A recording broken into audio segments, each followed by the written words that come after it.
আমার ১০ বছর আগের আমাকে ফেরত দাও। ১০ বছর আগে যে মেয়েটা এক বুক স্বপ্ন নিয়ে এই ঘরে এসেছিল, সে কি জানতো একদিন সে শুধু এক বুয়ার মতো হয়ে যাবে? একসময় যার চোখের দিকে তাকিয়ে একজোড়া চোখ স্বপ্ন বুনতো, আজ সে চোখ শুধু ক্লান্তি আর বিস্তৃত গল্প বলে।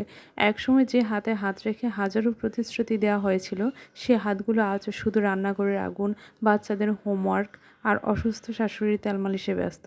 দিন শুরু হয় নাস্তা বানানো দিয়ে, শেষ হয় সবার খাবার গুছিয়ে। মাঝের সময়টা বাচ্চাদের স্কুল, পড়াশোনা, বাজার, অসুস্থ স্বজনের সেবা, একের পর এক রান্না আর ঝাড়ু, বালতি পানি, ময়লা। আর যিনি সিংহপুরুষ, তিনি তো শুধু দেখে যান যে সব ঠিকঠাক চলছে কিনা। হয়তো টুকটাক ভুল ত্রুটি হলে শাসন করেও তার কর্তব্য। কিন্তু কি অদ্ভুত, তিনি দেখতে পান না যে লাবণ্য, যে হাসি, যে আকর্ষণ একদিন তাকে ঘর বাঁধতে বাধ্য করেছিল, তা সব পুড়ে গেছে এই কাজের চাপে, অবহেলায়, ক্লান্তিতে। একদিন যে শরীরটা তার মুগ্ধতার কারণে ছিল, আজ সেটার দিকে তাকালেই বিরক্ত আসে। যে মেয়েটা তার চিলতে হাসিতে তার পৃথিবী বদলে যেত, আজ সে হাসতে ভুলে গেছে। আর যদি কখনো ক্লান্ত মন একটু প্রতিবাদ করে, যদি কখনো ফুঁসে ওঠে বুকের ঘুমড়ে থাকা কষ্ট, তবে উত্তর আসে, বের হয়ে যাও ঘর থেকে, দরজা খোলা আছে। কিন্তু সে বলতে পারে না, শুধু মনে মনে চিৎকার করে, আর ১০ বছর আগের আমাকে ফেরত দাও। শুধু ঠিকভাবে ভরণ-পোষণ দিয়েই ভাবছেন আপনি আপনার স্ত্রীর সকল সুখ দিচ্ছেন? আপনার স্ত্রী আপনার কাছে ভালো আছে? এর বাইরে কি কখনো খোঁজ নিয়ে দেখেছেন আপনার স্ত্রী মানসিকভাবে কেমন আছে?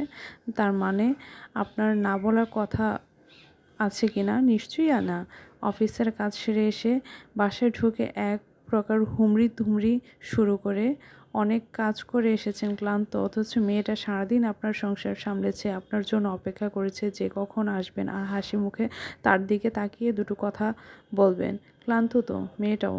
ঘরের কাজটা তো বেশ বড় দায়িত্ব, তাই না?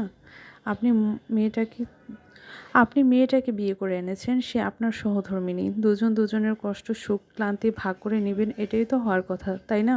দুজন দুজনের অ্যাপ্রিসিয়েট করলে সম্পর্কটা কতটা মধুর হবে ভেবেছেন?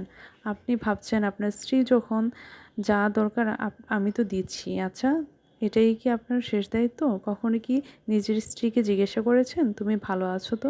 তোমার স্বপ্ন কি? তোমার পছন্দের রং কি? না পাওয়ার কোনো অভিযোগ আছে কিনা?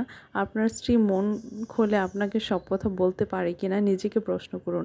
এটাই বারবার জিজ্ঞাসা করে, একটাবার জিজ্ঞেস করুন, তার মনের কথা শুনুন। বাঁচার জন্য মনের কথা শেয়ার করা খুব দরকার।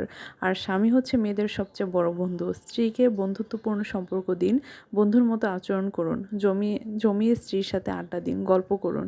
স্ত্রীকে মূল্য দিন, তাকে স্ত্রী ভাবার আগে একজন মানুষ ভাবুন।